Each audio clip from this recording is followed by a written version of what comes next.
Andrew, Harvey, Luke, Rob, welcome back to the podcast, everyone. Super excited to work with you all again. For people who aren't familiar with you, would you mind filling them in a bit about who you are and all the amazing things you're doing in the performance and rehab space, and maybe where breathing and breath work and respiratory training, I use those terms like they're all interchangeable, fits into your framework that way? Wow, that's a bit of a loaded intro. Now so I work in the private space in Phoenix. I was in Major League Baseball for 14 years. I was a rehab director in LA. I was a performance and medical director in Atlanta. Been a trainer, a strength coach, done a little bit of everything, and then got in the private space and after the 21 season and traveling, seeing guys a lot. And then set up shop in Phoenix, just an easy place to fly in and out of, both for me and for athletes. A lot of athletes off season here.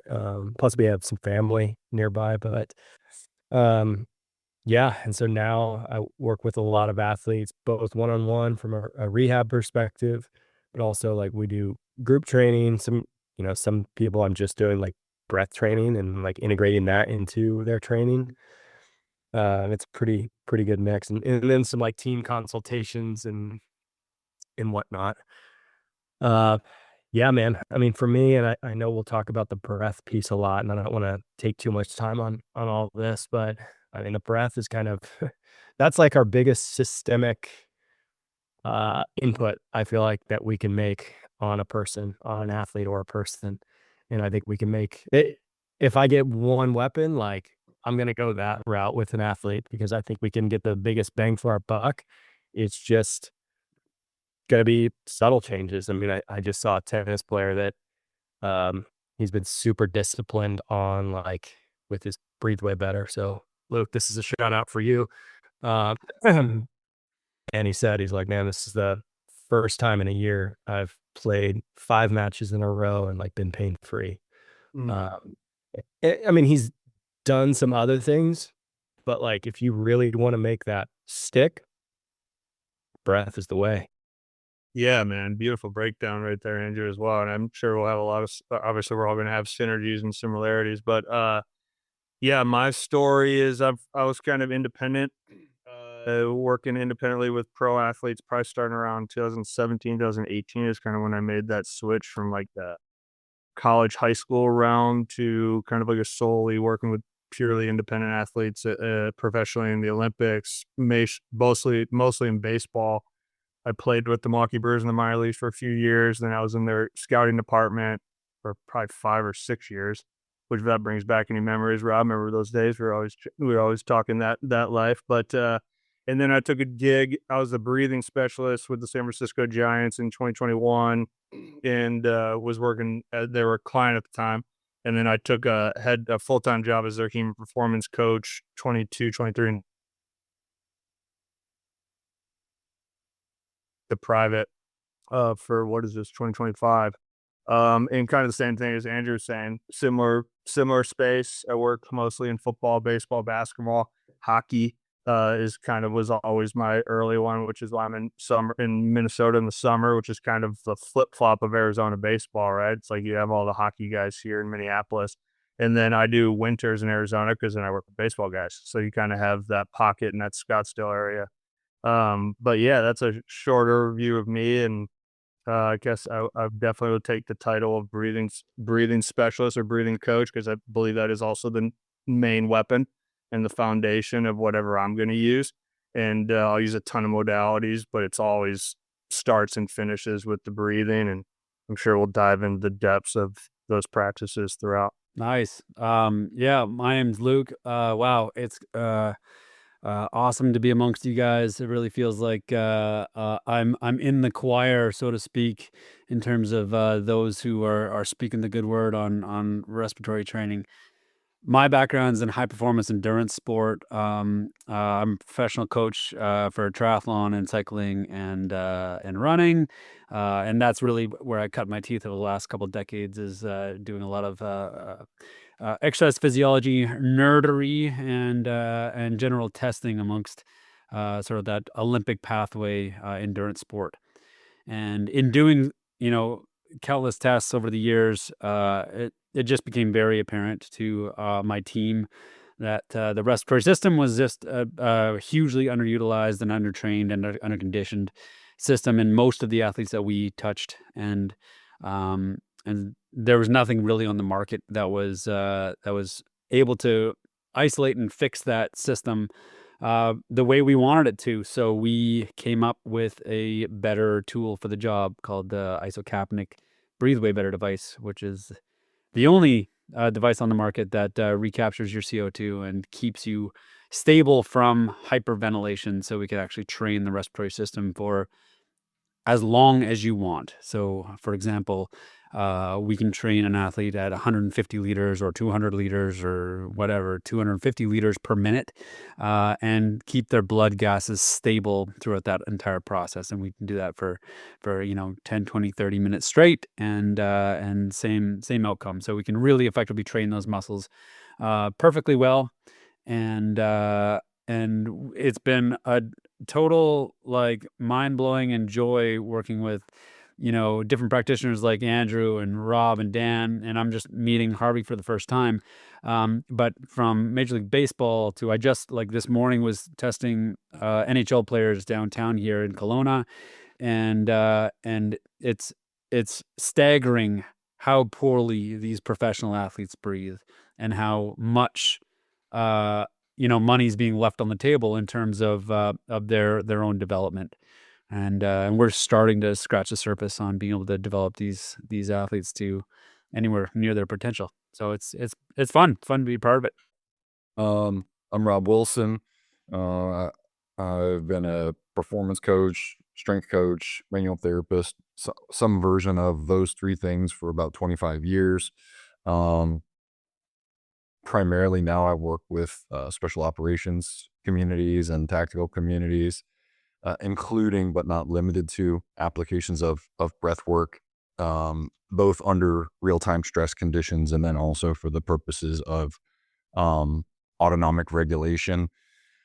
And in addition to that, I work quite a bit with elite combat sports athletes doing the same thing. Been involved with teaching and research and development of breathwork protocols for the performance space probably for the last at least 10 years, including respiratory training for endurance, so crossing over some of the same lines that Luke works in, but then also and most recently really developing more on the side of real-time temporally constrained environments. What are the auto regulation tools that work under those conditions? So that's sort of the lens I'm most focused on, but I'm interested in all of it. I've tried a lot of different stuff, including the Breathe Way Better device, which is super cool and deserves more of my attention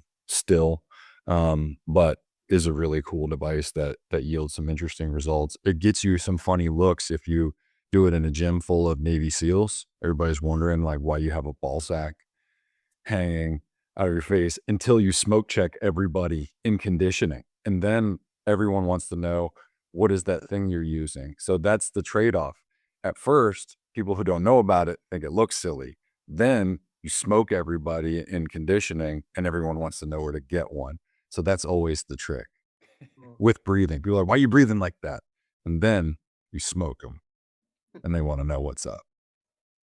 That's amazing. That's amazing. As you all mentioned, you have a huge background surrounding this breathwork breathing space that way, if you will. And it's so fascinating to me. And it's something I've become more interested in over the last 3 to 6 months.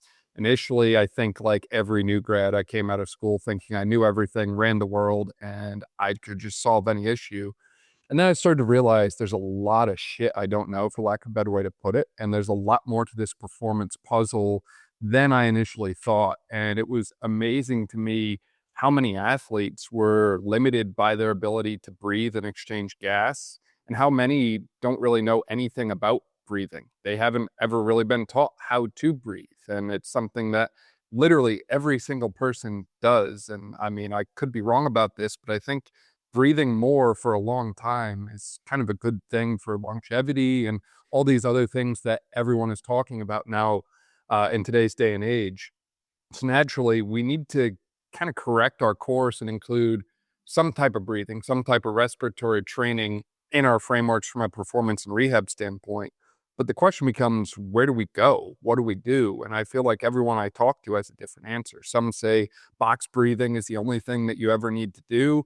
Others will say, hey, you know what? Like they just need to do this like really weird kind of like sympathetic breath, if you will, and learn how to throttle up. I mean, there's so many different ways to go about navigating this world of breathing and breath work. And I think a lot of times people don't implement it because they don't know where to start and where to go with it.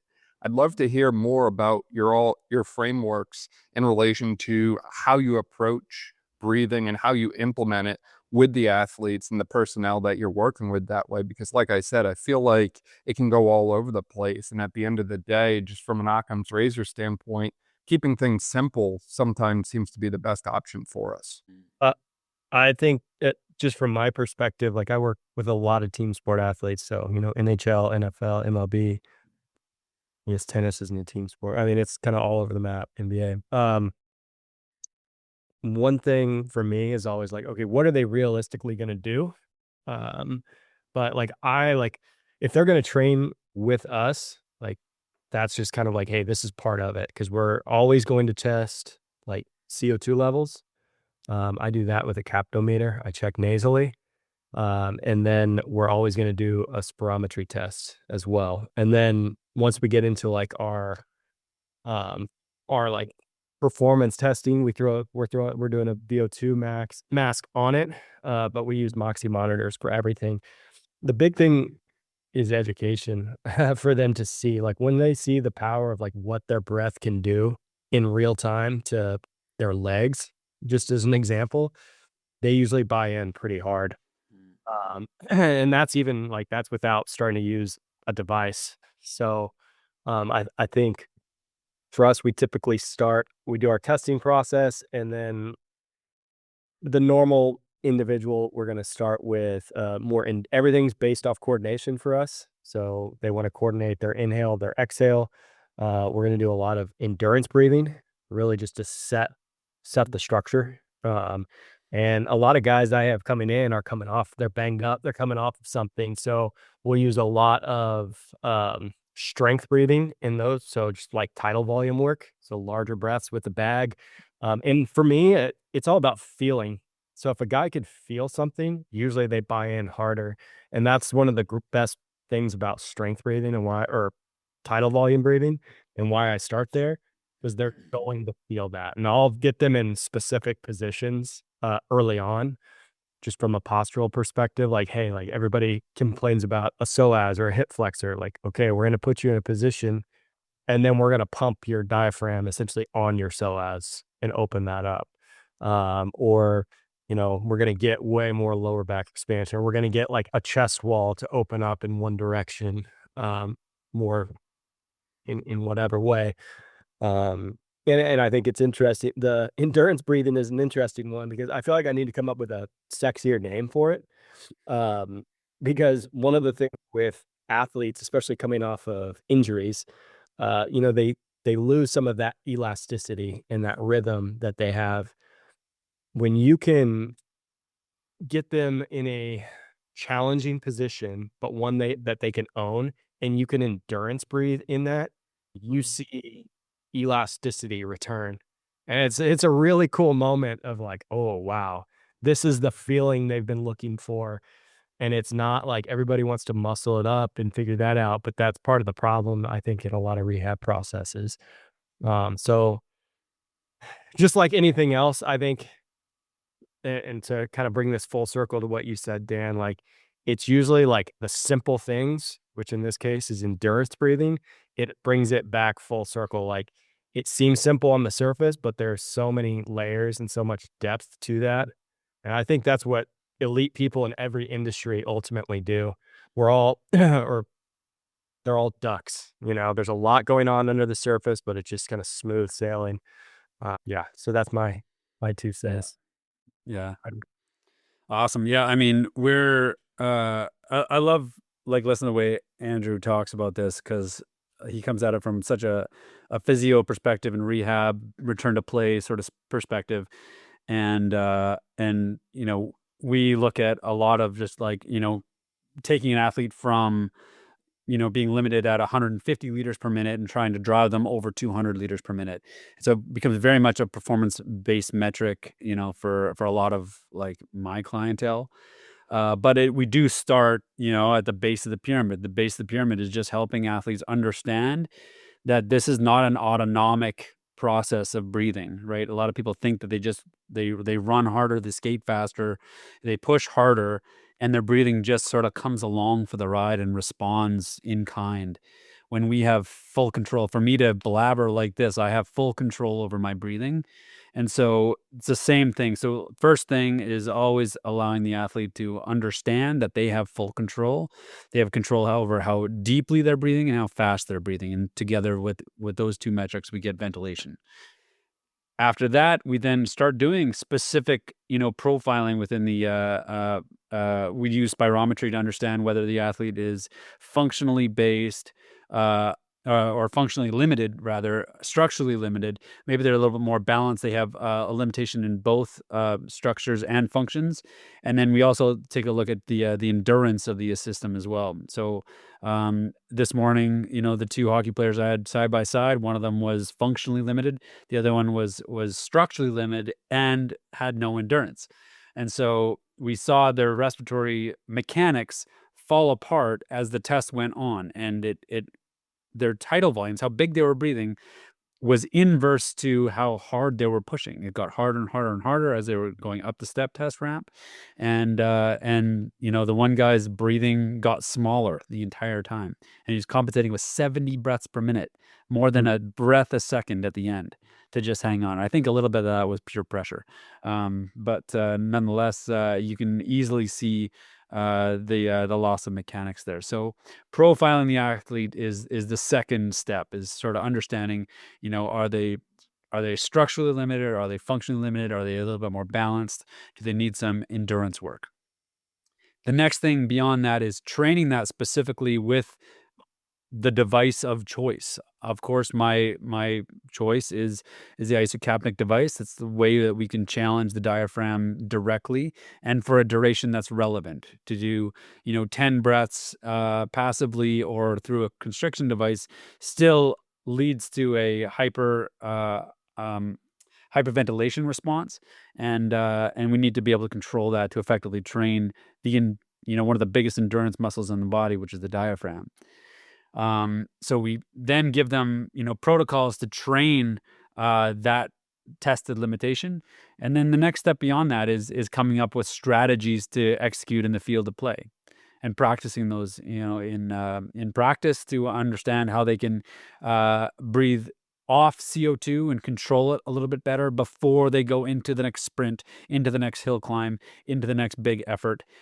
Maybe they're in special ops and they're going from vantage point to vantage point, and then they need to quickly calm their CNS down and go back to a 10 breath per minute pattern. Having that level of control is really important at the pro sports level or at the tactical level, and all of that is insanely well trainable. Like the body responds really, really well to training stimulus in this way. It's just for lack of knowledge and lack of experience that we don't see more practitioners doing this sort of thing. And yeah, slowly but surely we're seeing that change.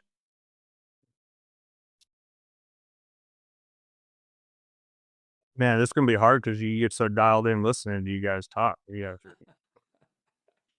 But no, that is beautiful because I already have questions on thoughts of some stuff, and I got to see Andrew's work what was that, like a month ago or so, which was super cool. And I'm pretty sure, is that what you were talking about, the elasticity with like the endurance breathing you put in positions? Mm-hmm.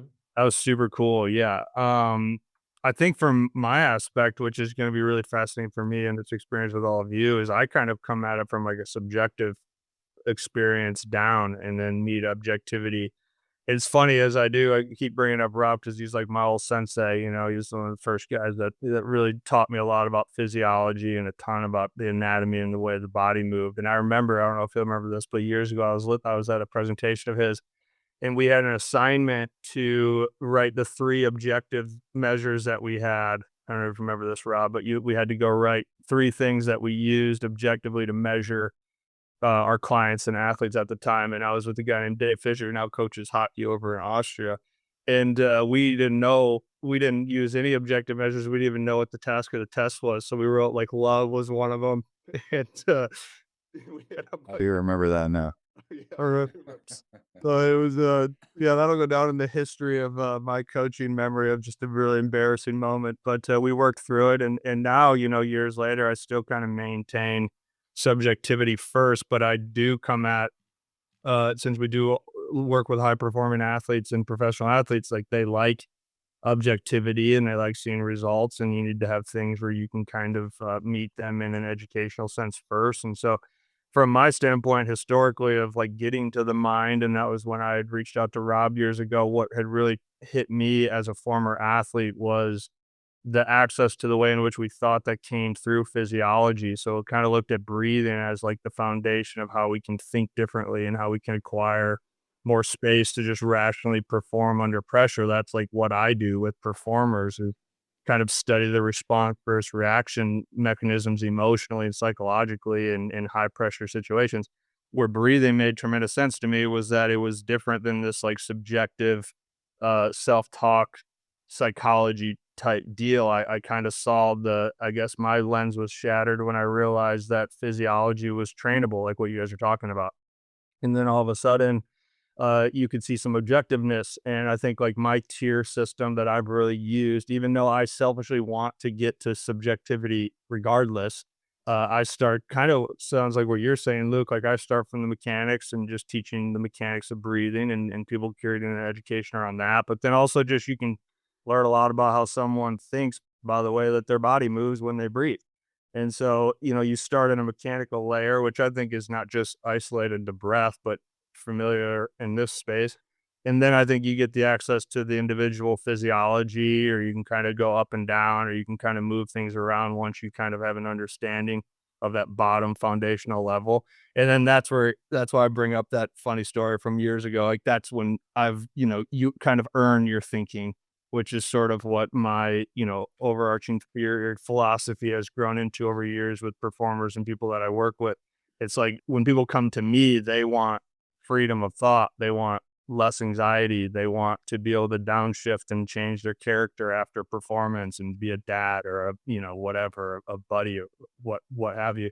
And so I've just seen that in a more tangible, realistic, objective sense, being, breathing, anatomically, physiologically. And then I think it gets really fun for, again, like I said, my selfish side is because then we can get into the thoughts and we can get into more uniqueness, more awareness, more creative expression. And I think that'll be a cool mix for me to be with you guys and just keep listening, because it'll be a part where I can kind of see from how you guys see things, but then also put in my position of like, that's how I come at it in my angle. One thing I just want to I'd like to add or maybe do is just like zoom out a little bit. The way that I've come to think about all this stuff has changed quite a bit in the last, for sure, like 5 years or so. And, sort of at the top of this part of the conversation, Dan, you're making the point, like, how do you start? And I think one of the things that happens, and I know that I have been the most guilty of this as anybody, is like, I'm a huge breath nerd. And it's like so embedded in everything that I do now, professionally and personally. Like I still have a breath practice every day, and it's integrated into my endurance training and how I do jujitsu and everything. If you're listening to this, you're a coach or you're an athlete, you don't have to become a breath specialist or like become a breath nerd to make use of breathing strategies immediately. Like the simplest, just sort of like surface dumbest breathing thing, if you're not doing anything, will yield such an exponential benefit, because it is at the core of energy systems and physiology, that the strategies that we use can become increasingly sophisticated and continue to squeeze a lot of juice out of the lemon. But one thing I have found, just because of the people that I've worked with the most in the last few years, is that temporal constraints are very, very real. And often these individuals, whether we're talking about elite sports performance or tactical environments, they're so task saturated with all the skill sets that they have to use, or when they're interacting with the environment of play, they may not have the time to focus on the specifics of breath strategies unless they've invested in longer term training, in which case it can still be at odds with other training demands. So over time, I've started to think about it more in terms of like, what are the real time demands? Like, okay, if we're addressing right now problems, are you getting, if you're, I recently worked with an 800-meter specialist. She was having right now problems, like finishing the race, having exertional asthma that was triggering like panic and overwhelm. And right then she just needed something that was enough to manage the symptom so that she felt like she could like courageously access the capacity that she already had. Right. So that was more of like what Harvey's talking about, which is like race psychology or real-time stress management. And then if we're less temporally constrained, now we can talk about building energy systems, integrating it into return to performance, and autonomic regulation strategies. And I think for coaches who listen to breath specializing experts, that's important to hear, because sport coaches have a shitload of other things that they're responsible for. And sometimes athletes and coaches are like, where is this going to fit in the toolbox? How am I going to make time for all of this stuff? And I think one thing that's important to emphasize is it doesn't have to be incredibly sophisticated at the start. And it's easily the most integrative tool that you can begin to use, because all of your athletes have to breathe anyway. So sometimes a very simple cueing mechanism or a breath constraint, whether it's a device or a constraining cue during work, can be sufficient to get athletes to attend to the way that they're breathing.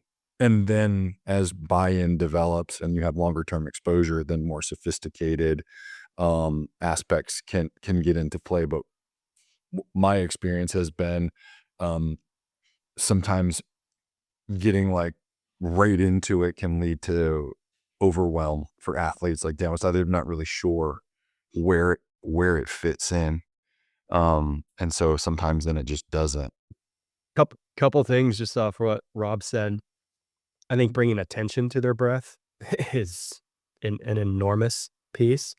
That's what so many guys have wearables, but like, hey, what's your breath doing when you start getting anxious? What's it doing when you pick up your phone? What's it doing in all these scenarios? So just starting to understand that, hey, your breath is changing in those scenarios. And one of the things that we do just to simplify and help them understand, like, hey, let us, like, if we're doing acceleration work, let me know after this first after each acceleration when your breath feels like it's back to normal. I don't want to say anything. And typically, in a healthy athlete, like that's when they're recovered, and they're like, that's why we use the Moxie, because like, hey, like just so then they can see it. Then again, it's more buy-in. It's bringing more attention, so it's just reinforcing that attention piece and awareness to their breath. Yeah, I mean, we look at it like very similarly, starting with, understanding that the athlete has full control over their breathing, that they, every single breath, they have the option to breathe deeper or breathe faster. And, it's helpful to understand that that's the simplistic way of thinking about it. You either breathe faster or you breathe deeper. And those are the two knobs that we typically will be, playing with as we're messing with the breathing. So as we're training these athletes to mess with these metrics, remember that the plumbing between your mouth and your bronchial tubes and eventually down to your alveoli, everything between your mouth and your alveoli is just plumbing. That's about 250 milliliters of just tubes that are transporting air to and from the point at which you're getting gas exchange. So the more times you cycle that through per minute, so your respiratory frequency goes up every minute, you're just cycling dead space air. And so we want to try to meet demands with bigger, deeper breaths.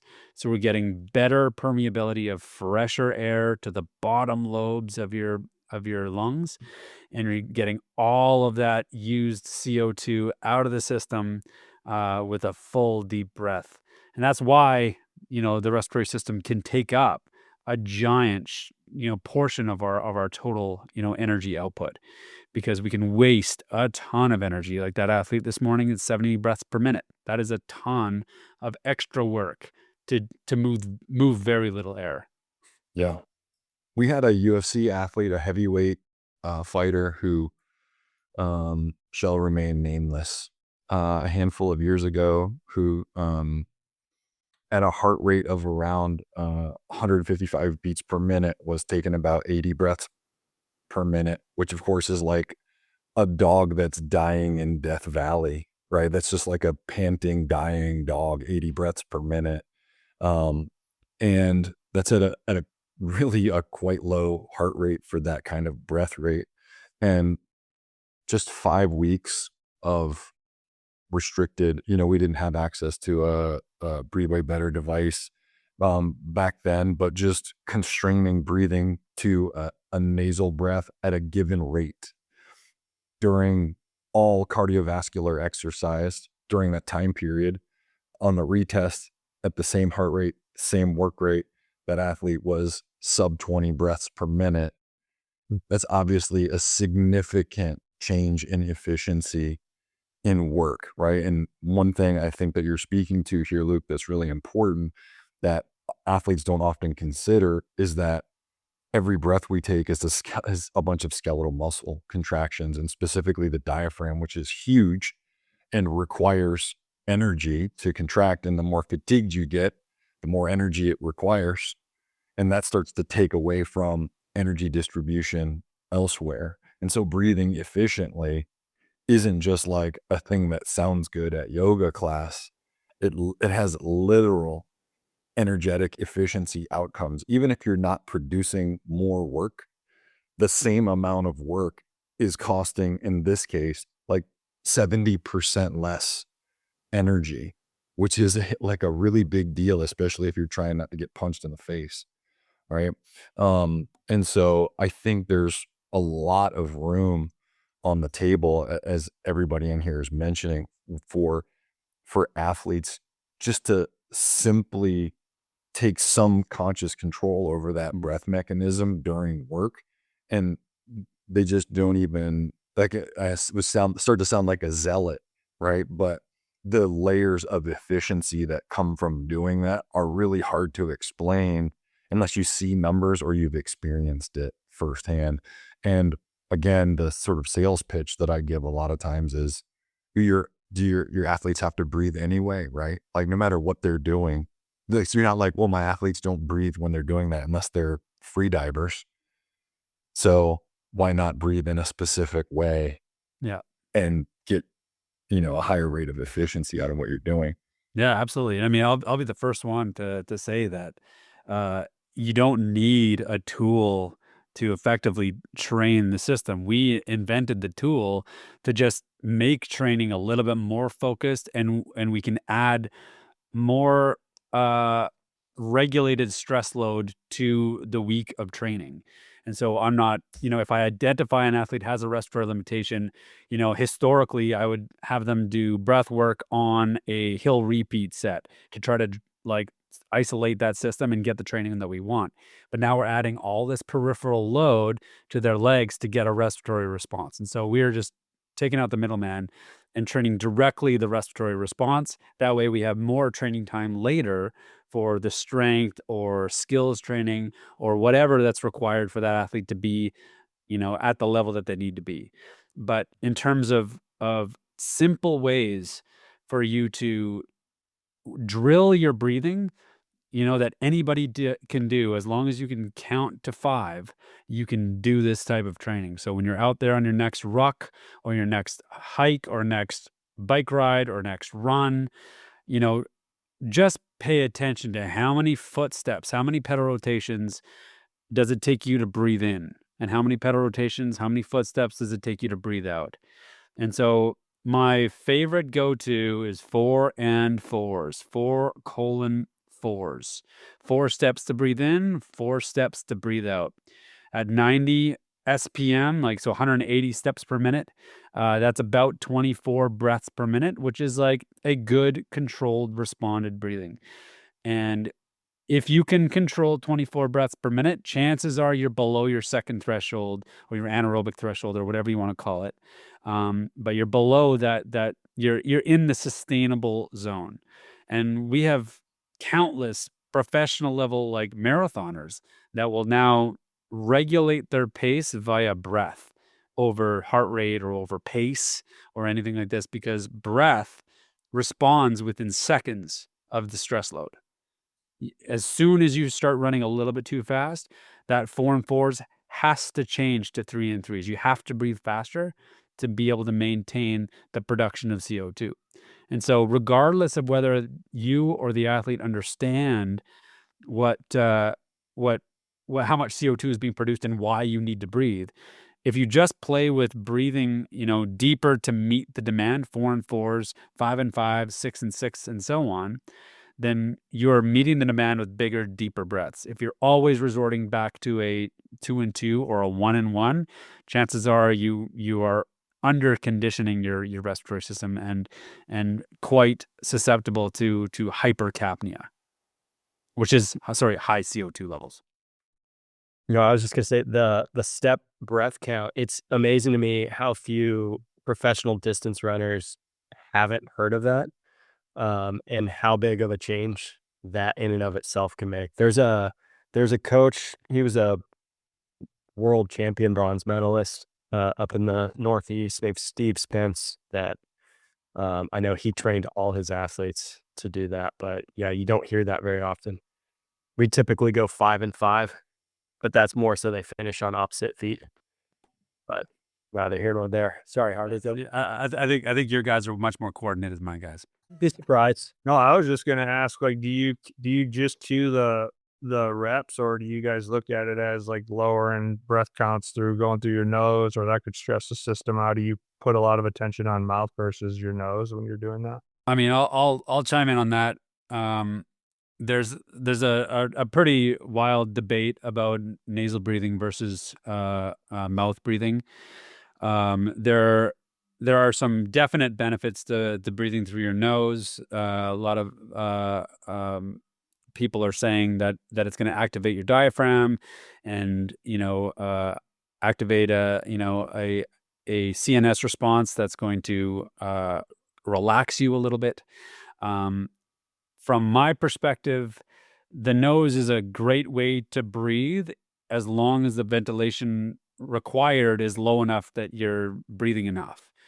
What I love about breathing through the nose or nasal breathing is that it's a constricted orifice to breathe through, and it makes you breathe in a sinusoidal wave pattern, and you breathe slower and deeper and smoother, and so you get a more laminar flow down into your lungs, and so it doesn't create as much turbulence, which then causes the asthmatic response that a lot of people get when they're being active, and so. From my perspective, it's a constriction device or method that slows down the way you meet the respiratory response or respiratory demand. The alveoli at the bottom of your lungs, I haven't seen any research showing that your alveoli will respond any differently to nasal breathing versus mouth breathing. If they're seeing gas exchange, they're seeing gas exchange. So I'm not gonna put my hat in the ring saying that there's any other response than it is slowing down the way that we breathe to be able to meet the demand. When we get up and over, 60, 70, 80 liters per minute, which is not that hard. Like if you're an athlete, that's like a 6 out of 10 effort for a lot of people. I can't think of anybody I've ever tested that's able to nasally breathe at that level and perform well. Like they are robbing Peter to pay Paul. They're running in Crocs if they're breathing through their nose at above 80 liters per minute. Your nose is just too small. Now, again, that doesn't mean that there's no value there. It just, there's a tool, there's a reason for that tool, and just understanding when to use that tool, I think is key here. Yeah. As somebody who was like at the apex of popularizing nasal breathing, I think one of the things to think about is like not to be a zealot in either direction, but just to understand that breathing through the nose is just a constraint that's easy for coaches and athletes to use to begin to breathe more smoothly and to get the diaphragm to work a little bit more effectively at first, because you're breathing against more resisted airflow. And it's just as simple as that. But there is a point at which, if you're working hard enough for long enough, your mouth will and should open. That's why we have a secondary ventilatory response for that reason, right? But nasal breathing is just a really simple heuristic for people to use to get started. But there's lots of ways to skin that cat for sure. Yeah, and like being able to be true to what the goal of the training session might be, I think is really key here. If the goal of the training session is to build diaphragmatic strength and like resistance of flow, then go for it. Go try to breathe 150 liters per minute through your nose. That's going to be like breathing through a straw. That's going to build strength. That's going to be harder. But if your goal is to run faster or maximize, like forward propulsion performance, your nose is not going to help you run a 4-minute mile. But almost take it and just say, hey, is it low threshold or a high threshold activity? If you're having to breathe through your mouth during something that should be a low threshold activity, like, all right, or we need to take a look at this. And that's really like how we use the bag. Like, hey, like we pair it with our high threshold activities. Yeah. And that's where that's another place where the self-monitoring that you were talking about, Andrew, earlier can come into play really easily, because as athletes learn to attend to those high and low threshold and their normal breathing patterns, or their normal range of breathing patterns during activities, they start to become more attuned to like, man, normally when we do this, I breathe in this way, but today I'm huffing and puffing a lot earlier.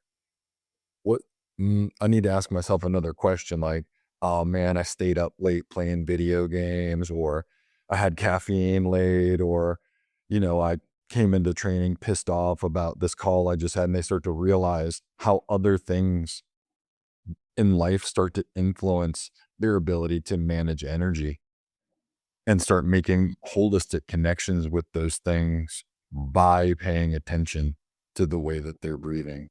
And what's crazy is like Buteyko was talking about this stuff in like the 50s and 60s. And I'll say like his CO2 charts, that's what got me interested in the capnometer in the first place, was like their control pause. And I guess since then the Bolt score is similar to the control pause, but like that is the most sensitive measure we have, I think, to how we're handling stress of any kind, psychological, nutritional, environmental, travel. Like you want to see a big change, you'll see it there. Well, I mean, 2,000 years prior to Buteyko, Tibetans living up in the Himalayas were controlling their breathing to walk around in the highest mountains in the world. And I'm like, this is just the narrative I'm currently working with, is their stuff's called pranayama, which is breath control. Maybe they were trying to solve human problems way back then, which are, hey, it's really fucking hard to hike around the foothills of the Himalayas a lot. And we're traversing a lot of altitude to get from one town to the next. Maybe if we control the way that we're breathing while we're doing this shit, it's easier. And then they were like, let's see what else happens. Like people tend to do, right? We tend to morph something that we figure out by accident into something that's trainable. And then, of course, it got mythology attached to it over time and people could levitate and stuff. But originally, maybe they were just like solving a practical problem like, hey, it's really tiring to walk around up this high in the world. Right. You know? Anything that's been around for thousands of years, that's like a rule of thumb for me. Like I should probably be listening to it. There's something Yeah. here. Absolutely. And to build off all those amazing points so far, Andrew, you mentioned about the stress response and how you can use a capnometer to assess kind of the stress response that an individual is going through.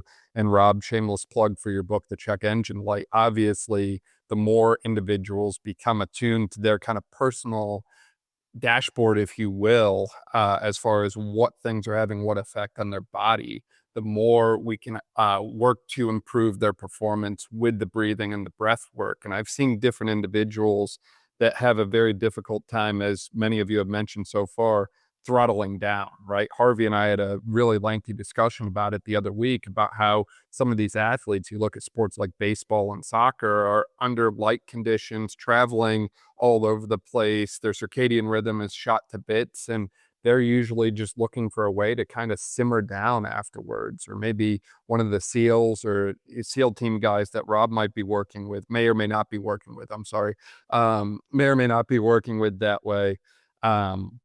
If they're in a situation that could be life or death, like obviously staying calm and collected in a situation like that can be an advantage, as opposed to being so high strung that you're not able to see the obvious thing right in front of you. But for every athlete I've seen that needs to throttle down, I've seen athletes that just get too comfortable and they start to sit back on their heels and then they can't push the throttle up. And I think one of the most impressive things for me about the implementation of targeted breath work, I'll say, is the ability for these athletes to throttle down when they need to, but then throttle back up when they need to as well, and the implication that it can have on their subsequent performance. I'd love to hear more about how you all take this concept of adjusting how someone breathes, or different protocols or approaches to breathing, if you will, and use it to help them throttle up or throttle down as they need to for performance or other needs. Just speaking on our end, like throttling up, like that's when we start getting into some of our, tidal volume work, or also we do a lot of speed breathing work. And that's going to throttle guys up big time. Usually their hands start sweating when they do that. So we'll take them 60 breaths per minute, moving a lot of air quick. And with the Moxie, I can see like if they're coordinating it or not, which is always a cool thing. Hey, like you're over inhaling, you're over exhaling, but I'm seeing that through your leg. We also do it through hypoxic work on the bike. That's what even got me into the the capnometer in general, was I wanted to see like athletes that have anxiety or in performance inducing anxiety of any kind. Like that's why I started testing it. They should fall in a certain part of a bell curve. Start seeing other things outside of that. But like, hey, so when I teach somebody how to use a breathing bag and get hypoxic on a bike, start controlling that, like I want them to feel what it feels like to get anxious on the bike, so we can throttle that up. But then it's like, hey, now you find it, now we can toe the line. And then throttling down is, again, turning low intensity activities or low threshold activities, low thresholds. So whether that's nasally, or if we use endurance breathing to recover from a challenging set. So a lot of roads lead to Rome. But yeah, those are beginner things. We typically want to drive our CO2 levels to a controllable level as high as we can to help throttle them down. So we do that a lot of times through non-breath means as well. Yeah, I think like I love the hypoxic work. That's similar. That's like got me into that as a performer. Just what can you have? It's hard for me to think as much outside of baseball because that's been just majority of my career. But baseball is such a slow to like fast sport. And so to use like hypoxic to be able to get a guy like revved up really quickly, I've just seen to be really successful. Primarily what comes to mind is like relief pitchers. That's like something that I've used a lot with relief pitchers. They've just been like sitting a lot all game, and then all of a sudden like get their body moving through some hypoxia to just like get themselves going. And I think in training and preparation, it's kind of what Andrew said. Like I love breath holding because of that mental aspect too. It kind of like teaches you how to sound the alarm later. So I think that you can use that with tons of modalities. But the thing that really went off the charts for me, as you were saying about using other things, the down regulation, I actually think is like harder from breathing from my perspective. Like I think it's easy to upregulate people through like just purely breath work. I think and maybe it's just because of the times and in the ways in which I've, a lot of times when you're in professional sports, like you mentioned earlier, Dan, I mean, you play in an event at 10 o'clock at night on caffeine and some pain pills and 45,000 people were screaming. Like it's kind of hard to just go breathe at 11 p.m., And so what I've really tried to grab a hold of is like tools that naturally bring your breathing down. I mean, I'm insanely involved in sound work now, and I really love frequencies, and I use a lot of like sound balls and tuning forks and anything that I can use where you can just kind of like chill and put weighted blankets on people or just down stimulate them through senses.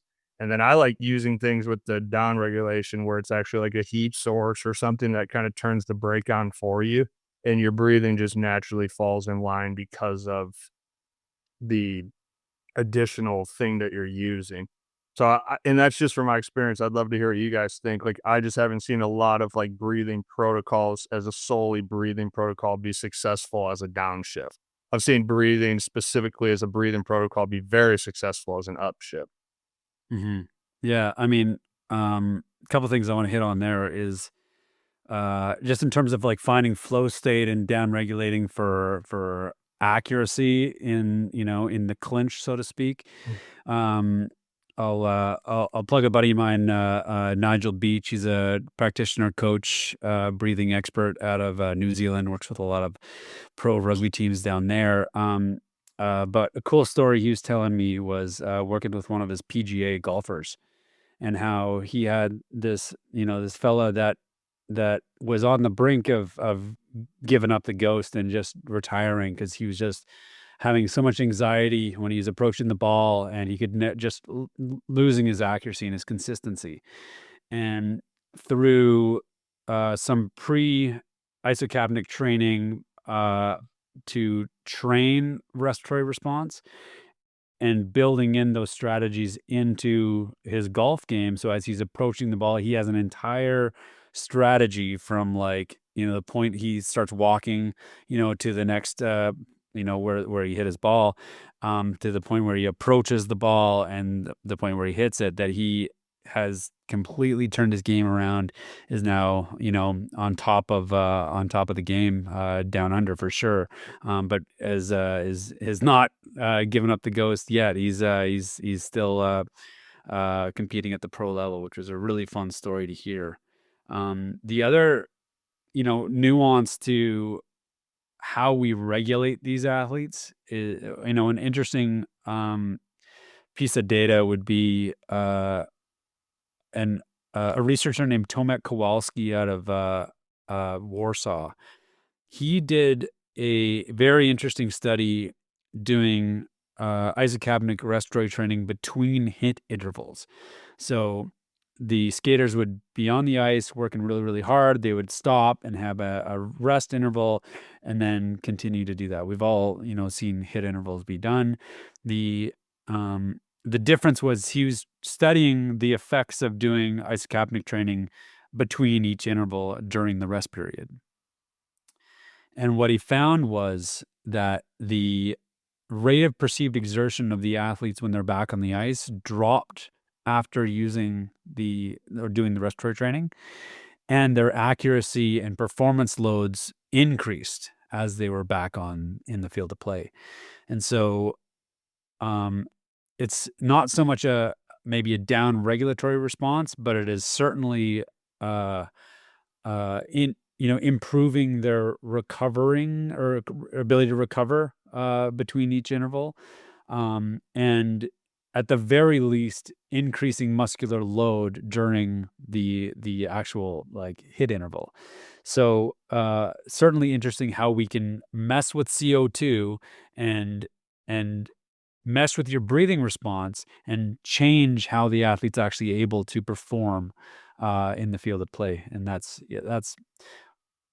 kind of on the cutting edge right now. We have hypotheses as to why that's occurring, but it'd be definitely a fun reason for further research is to study the mechanisms at play that's causing these athletes to feel better. As a fun aside to this, when I showed this to my athletes, I was all excited about it because it's like verifying what we've been seeing in our own anecdotal research, and all my athletes were very underwhelmed because they'd known this for years, and there's like, okay, thanks.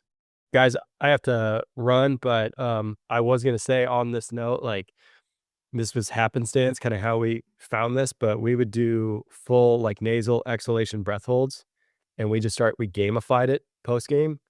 We said, hey, you have to accumulate 8 minutes of breath hold time on full exhalation, and you can't go again until your breath recovers.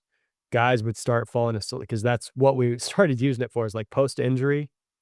Or it was like, hey, if guys struggled to sleep after games, which is super common, guys would generally fall asleep while they were trying to do it. So, yeah, just kind of a anecdotal thing that had good success with. But all right, guys. Hey, it's really good to meet Rob, and I've never met you before, so it's good to meet you guys. I think the conversation could go on for about 8 hours. So Yeah, for sure. Thanks, Andrew.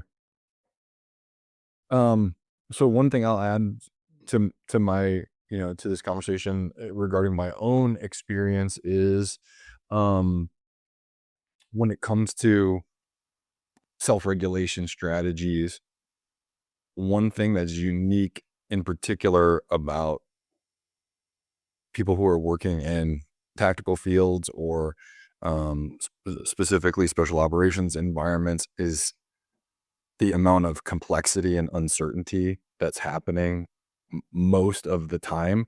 Even in training, things change a lot. So they're never quite certain what tools they'll have access to for how long. And so for me, things have become more and more about simplifying to heuristics because the problem solving environment is so complex. And so what we've tried to focus on more and more are really simply really simple queuing mechanisms. And one of the things I find the most interesting that seems to include to some degree all breath practices is when you start looking at performance anxiety or just general panic disorder research, anxiety in general, is that a common outcome to all controlled breathing is it takes the locus of control from the world out there and brings it back centrally to the athlete. And so because breathing is such a central governor on the entire psychophysiologic system, just the simple act of having some control over that part of the stress feedback loop oftentimes just acts like a clutch. It's like gives enough space in the system that you can change gears. And regardless of the exactitude of whatever strategy we use, it seems that some control over breathing under duress shifts the system. Now, at some point, you have to figure out like what language does the athlete connect to. That seems to be really important. So what do you call this thing in the menu of options that they have? And is it easy for them to remember and act on? And then what's the physiology behind it? But as we know, like individual physiology is a real thing. So sometimes when I teach, for example, like power exhalations during high levels of fatigue with low opportunity for recovery, some people feel their heart rate change, some people don't. But what seems to be true across the board is internal psychology starts to shift in a direction that helps the athlete make better decisions, or the performer make better decisions in real time. And I've come to call that left foot braking. So if you're like familiar with racing, right, when drivers use both right and left foot, so one's on the accelerator, one's on the brakes, it helps with control at speed. So we're not necessarily getting this like overflow of parasympathetic activity where in real performance stress, athletes suddenly feel like they're floating on lotus blossoms into clouds of nirvana, but it just meters the necessary sympathetic response, right? Because sympathetic isn't bad.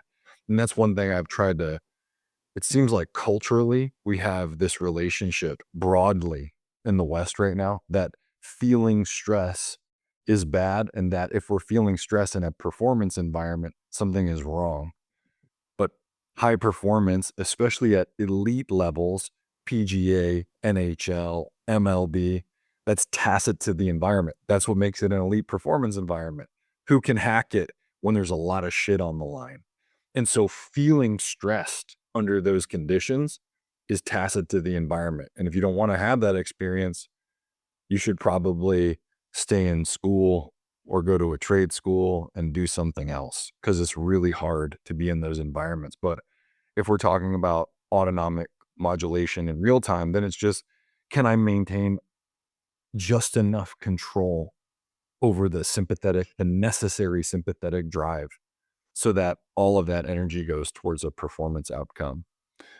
And some environments drive that sympathetic naturally, like Harvey was talking about, right? The environment tells the athlete, like, let's go. Crowds roaring, lights are on, or in some cases, hey, shit, that building's on fire and I got to go in there in a minute, right? So sometimes the environment will do it, but sometimes, especially if athletes are in these fields a long time and they're exposed to circadian dysfunction, then they have harder and harder times finding those drives. That's been my experience, is people who are chronically fatigued and have too much historic sympathetic exposure, they start to have harder and harder times accessing those same forward states of action. And so then it can be helpful to have some anchor point that brings the system up. For me, I often will use hypercapnic work, where we start to drive CO2 levels up with some controlled breathing and fast rhythmic motion that's low risk. So almost like jumping rope with no rope, some simple body weight things where there's just a lot of global motion and some restriction on breath. Not necessarily holding breath sometimes, but just enough so the athlete touches that point and then bring it down to mid. And it's just like in a race car when they're revving the engine at the start line. The point of that, right, is to blow carbon out of the throttle body, to get the carburetor opened up, to get all the fuel lines open. And it's the same thing for a person, to drive all that energy forward and then let the system come down to a midway point. And then as far as down regulation goes, I definitely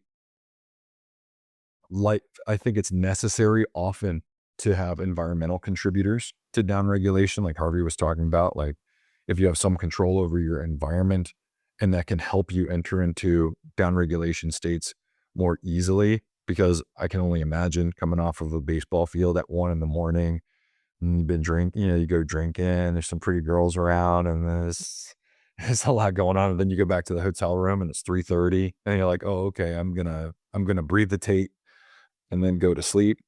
Especially when you have teammates all around who also have a say in what's going on in the total environment, then it can be difficult. In those cases, I just talk about the general ideas of rest. right? So not even just, hey, we're going to use this to sleep or you're going to downshift, but when can you bring the system to a state of rest when you don't want to or need to be hitting the gas pedal?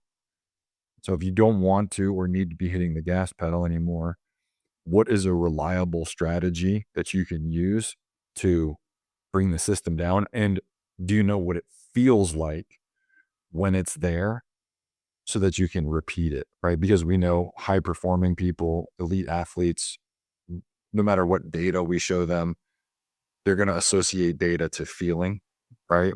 And so, hey, do you know how this feels? And can you replicate it over and over? And sometimes there's a protocol that has a number.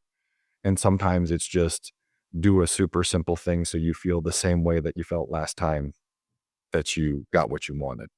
So more and more, I've been using very simple heuristics because they're easy for athletes and coaches to learn and reinforce. You brought up so many amazing points there, Rob, and just to build off of a couple, to your point on the sympathetic state being so demonized lately, I could not agree more. I see that over and over again about how we think everything needs to be calm, cool, and collected, and we never actually take the system to redline.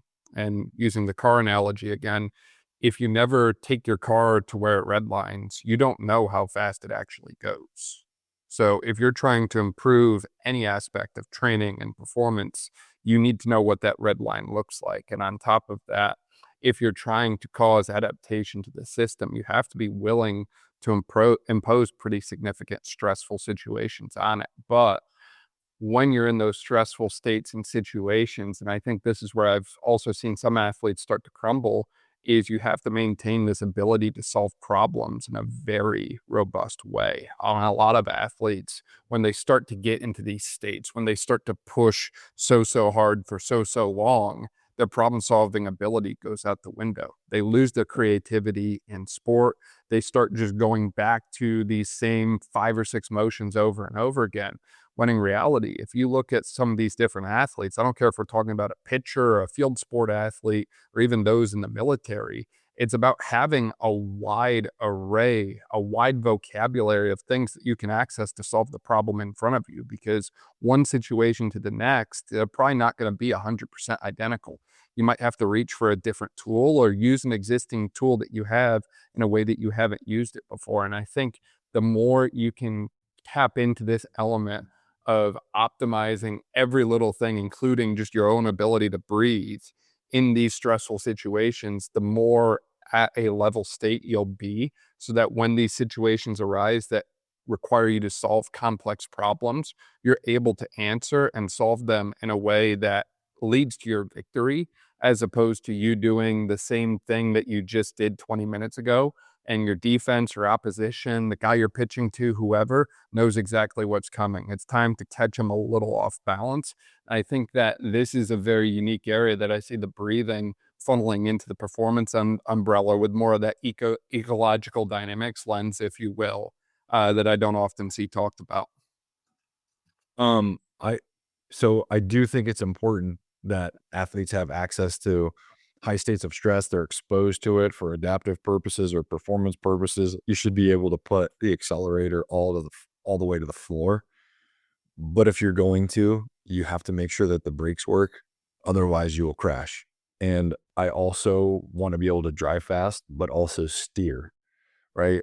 So one of the things that happens is, whether through experience, but usually because of the parents you picked, there's an innate ability as elite performers separate from their peers. One of the things that seems to stand out, which is they have the unique capacity to separate themselves from layers of discomfort that other people won't push through. So to some degree, that seems innate.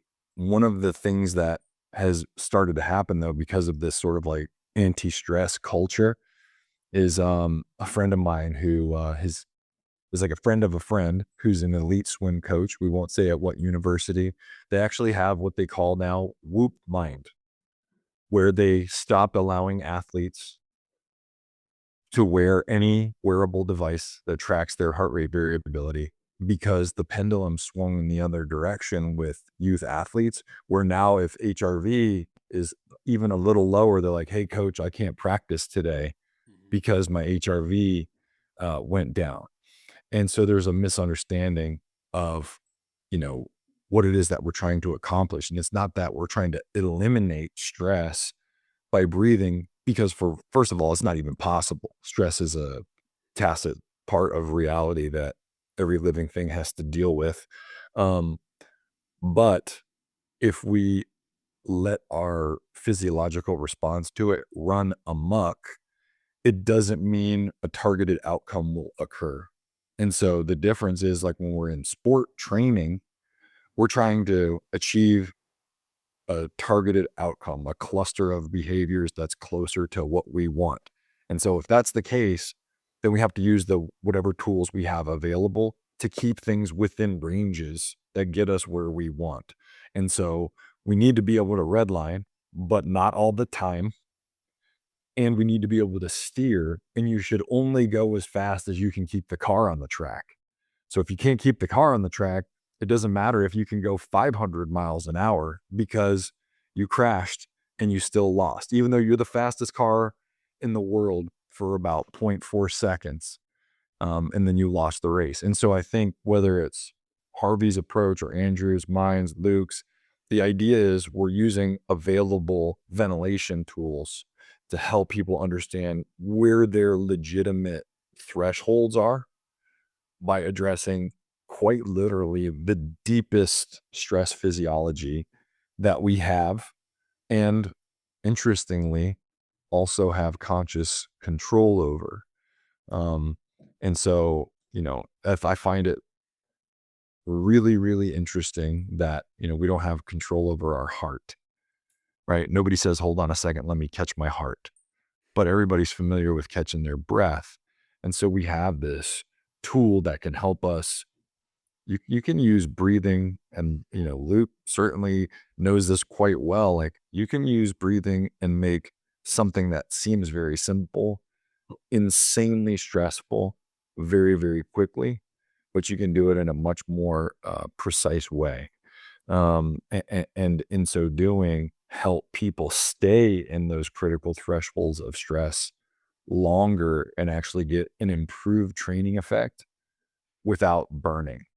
And so that's kind of the sweet spot that we're trying to be in. Not my Whoop says no exercise today, and also not go into like cook myself so bad that I never want to play golf or baseball or ride a bike again.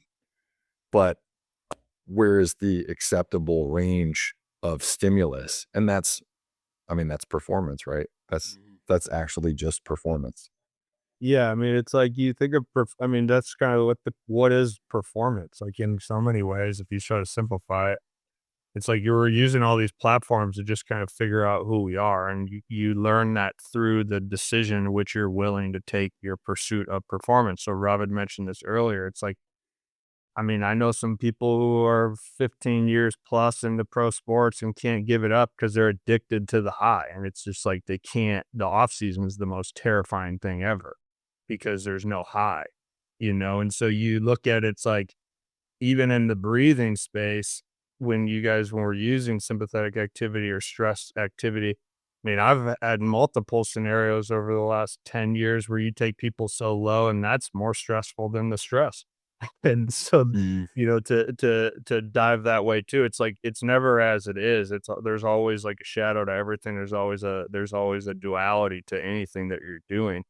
And I think that what really stands out to me about that too. It's like, that was one of my epiphanies years ago, is the heart exactly the same way, Rob. It's like, we have access to this autonomic nervous system that's unconsciously happening all the time. There's just one governor that we can roll with, and it's this breathing thing. And so, you sort of like learn who you are through the breathing. And then I think it does become overarching philosophical on the fact of like, how deep do you want to take it?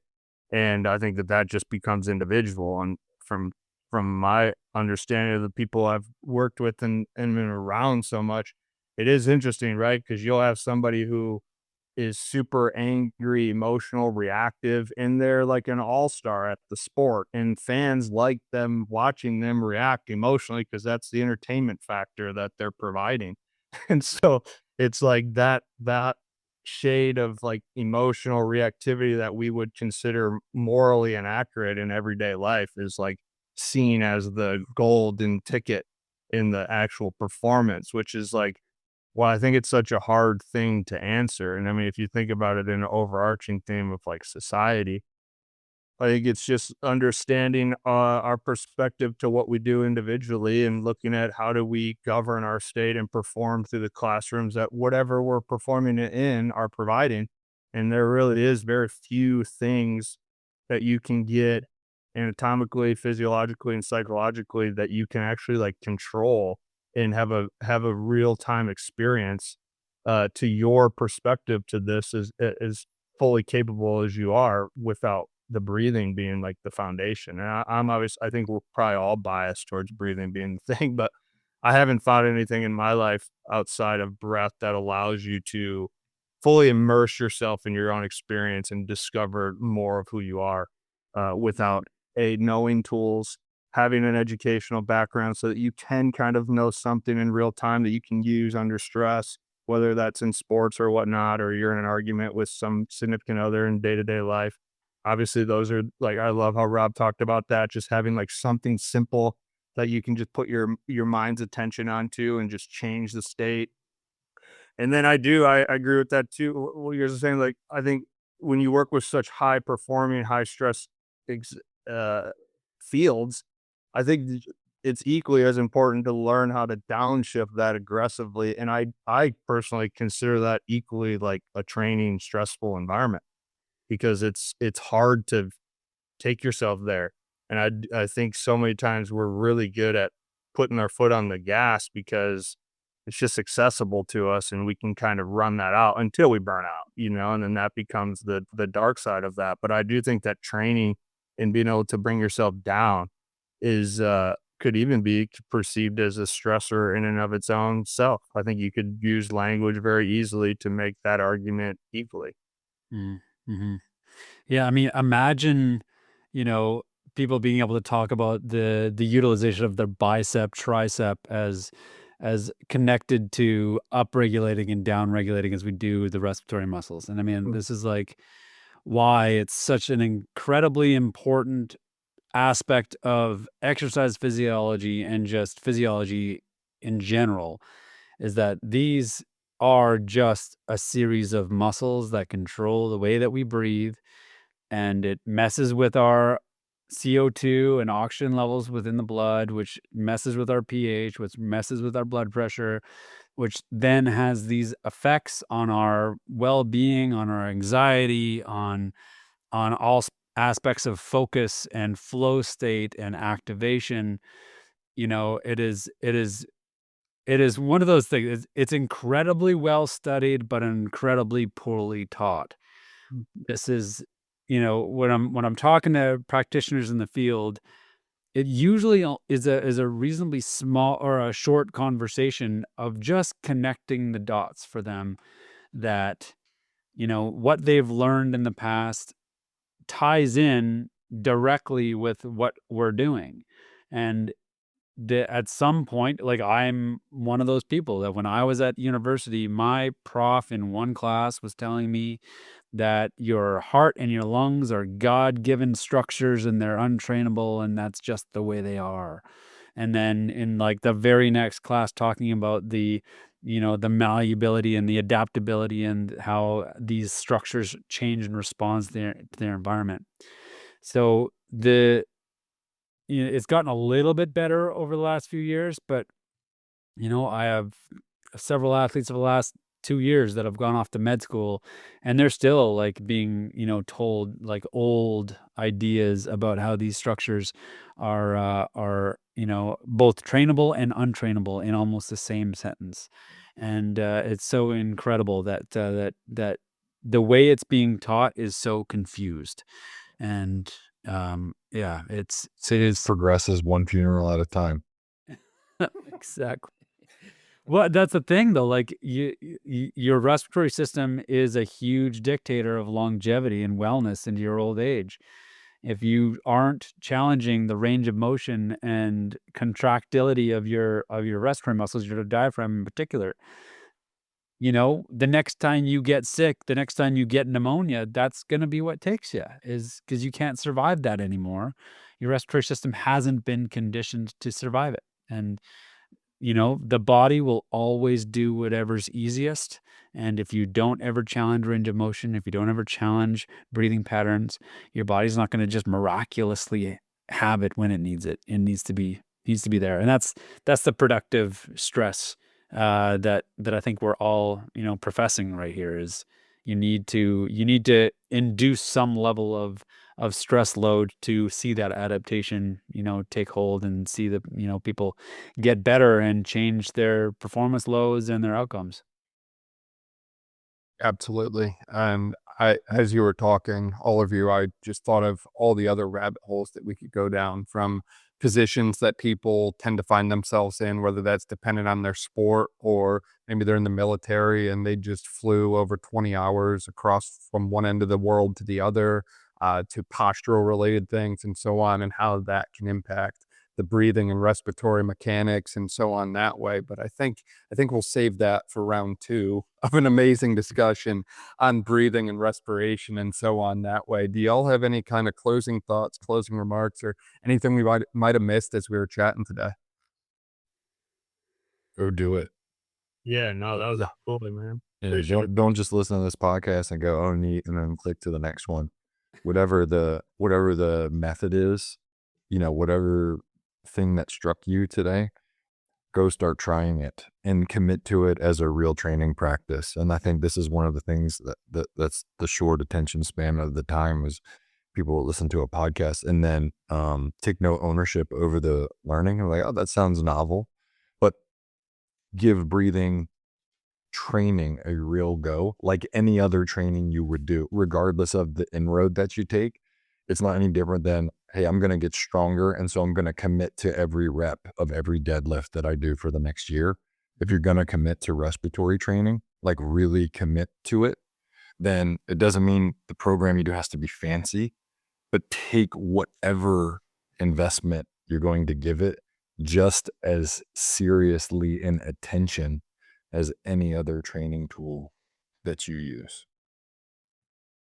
Yeah, here. I mean, again, I'll like, reflect that idea of, the respiratory system is a trainable series of muscles, and it is up to you to challenge them and train them. And just like anything, if you want to perform at a higher level, you have to be able to produce ATP, and that production of ATP produces CO2 that needs to be ventilated off. Otherwise, it will limit you, and that's just the way it works. And so train that system, you will get better. 70% of the people through the lab are celebrating that because of how undertrained most people are with their respiratory systems. We always want to do whatever's easiest, and that's usually breathing smaller and shallower, and that just leads to lower performance and problems down the road. Yeah, well said. I'll just keep it short and sweet on mine. I think any relationship you have with breath, it's one of the most gracious, most fulfilling self-discovery curiosities you can have about who you are as a person. And I'll kind of leave it at that without getting into any more depths. I just think it's a very beautiful way to experience the human experience with curiosity. And for people who want to find out more about all of y'all, whether that's reading Rob's book, Harvey's books, more about the isocapnic device and so on that way, where can they find y'all at online and all your offerings that way? You can find me on Instagram very easily at the check engine light. Nice. Yeah. But go ahead. All right, super simple too. Harvey J. Mart on Instagram. Just add Harvey J. Mart. All my circuits. Yeah, same with us. Isocapnic.com, Isocapnic on Instagram and Facebook. yeah, reach out. Happy to chat. That's awesome. Link to all of that in the description below. That way, if you didn't quite catch it, you can just click there and see everything the guys have to offer. This is amazing. I really appreciate everyone's time and insights today. Thanks, Dan. Thanks, man.